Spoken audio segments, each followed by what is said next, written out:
দেখো আজকে আমি বানিয়েছি দইয়ের ঘোল। এখানে আমি দিয়েছি নুন, বিট লবণ দিয়েছি আর দিয়েছি চিনি। চিনি দিয়ে ঘোল বানিয়েছি। তো এটা ঘোল হয় নাই, হ্যাঁ যাই হোক, যা হয়েছে হয়েছে। তো আমি খাবো এটা, কারণ আমার পেটে ব্যথা হচ্ছে গরমের জন্য, সেই জন্য এই দইয়ের ঘোল খাচ্ছি। আজকে আমি রান্না করেছি এই যে কচু শাক, বন্ধুরা, কালা কচু শাক রান্না করেছি।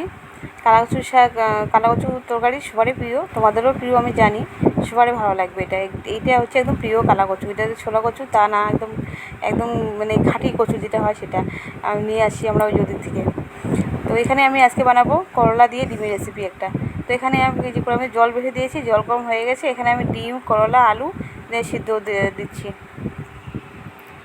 এখানে সিদ্ধ দিচ্ছি, সবগুলো আমি একসাথে সিদ্ধ দিচ্ছি। আর যে করলা যারা যারা খেতে পছন্দ করে না বাচ্চাগুলো, এইভাবে সিদ্ধ করে এইভাবে রান্না করবেন, অবশ্যই বাচ্চাগুলো খাবে।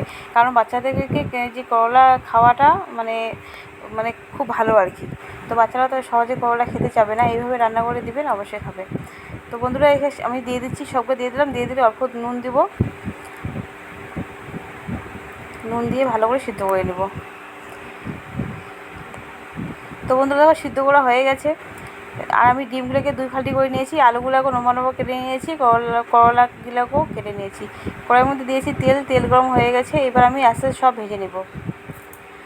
তো আমার আলু ভাজাগুলো হয়ে গেছে, আমি এবার করলাগুলো ভেজে নেব। আর এই যে ডিমের মধ্যে নুন, হলুদ এইভাবে আস্তে আস্তে লাগাতে লাগবে, তাদের ডিমের কুসুমটা বাইরে না হয়ে যায়, এইভাবে লক্ষ্য রাখতে লাগবে। তো এইভাবে আমি আস্তে আস্তে সব ডিমের মধ্যে নুন, হলুদ লাগিয়ে নেব। আর এখানে করলা ভাজা আমার হয়ে গেছে, করলাগুলো আমি নামাবো এবার। করলার মধ্যে যে বিচিগুলো ছিল পাকা পাকা, সেগুলো আমি বের করে নিয়েছি। আর এখানে ডিম ভাজা হয়ে গেছে আমার। লাস্টে এই যে ডালের বড়িগুলো এইভাবে ভেজে আমি নামাবো। আপনারা চাইলে যে কোনো ডালের বড়ি যেটা পছন্দ সেটা নিয়ে নেবেন। আমি এটা মাসকালাইয়ের ডালের বড়ি নিয়েছি।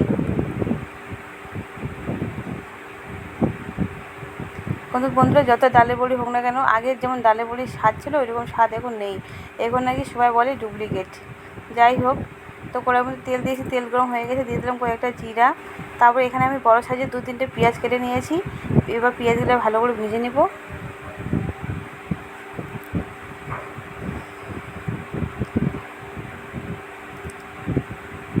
পেঁয়াজটা একটু এখানে বেশি লাগবে।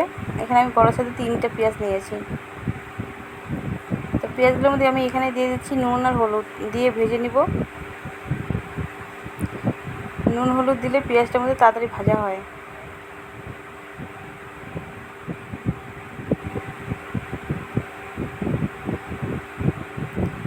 তো এইভাবে ভাজবো, এইভাবে আরও একটু ভাজতে লাগবে।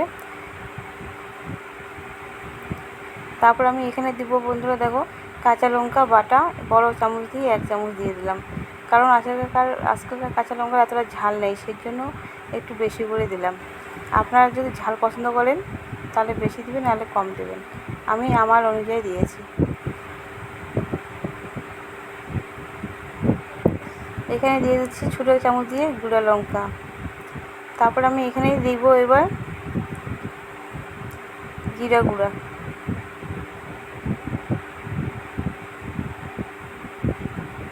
জিরা গুঁড়া দিয়ে দিলাম। দিয়ে দিচ্ছি 1 চামচ ধনিয়া গুঁড়া। দেওয়া হয়ে গেছে, আবার ভালো করে কষিয়ে নেব। তো পেঁয়াজটা দেখো ভাজা আমার হয়ে গেছে। এবার আমি দিব জল।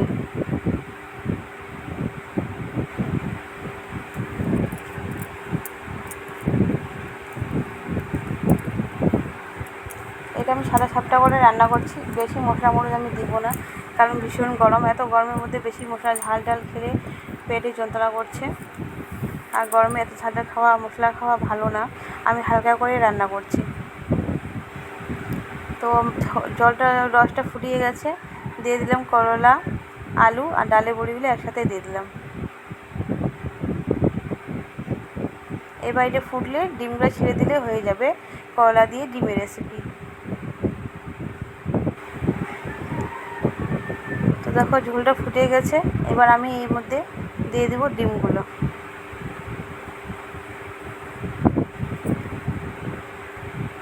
ফুটে গেছে ঝোলটা, আর ডালের বড়িগুলো সিদ্ধ হয়ে গেছে। আর ডিমগুলো আস্তে আস্তে দিতে লাগবে, তাতে ডিমের কুসুমটা ডিম থেকে আলাদা না হয়ে যায়।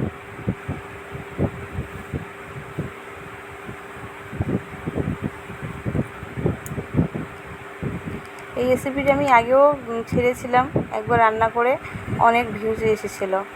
তো আজকেও আমার মনে হলো যে আমি এই রেসিপিটা আরেকবার রান্না করে তোমাদের সাথে শেয়ার করি। তো বন্ধুরা, ভালো লাগলে আমাকে লাইক, শেয়ার, কমেন্ট করো। আর আমার চ্যানেলটাকে অবশ্যই তোমরা সাবস্ক্রাইব করে দিও নতুন নতুন ভিডিও দেখার জন্য। আর আমার ভিডিওটা ফার্স্ট থেকে লাস্ট অবধি তোমরা দেখো। আর এইভাবে রান্না করে বাড়ির যে লোক আছে তাদেরকেও খুশি করো, খুব ভালো লাগবে তাদের। তো বন্ধুরা, ভিডিও ভালো এখানে আমি শেষ করছি।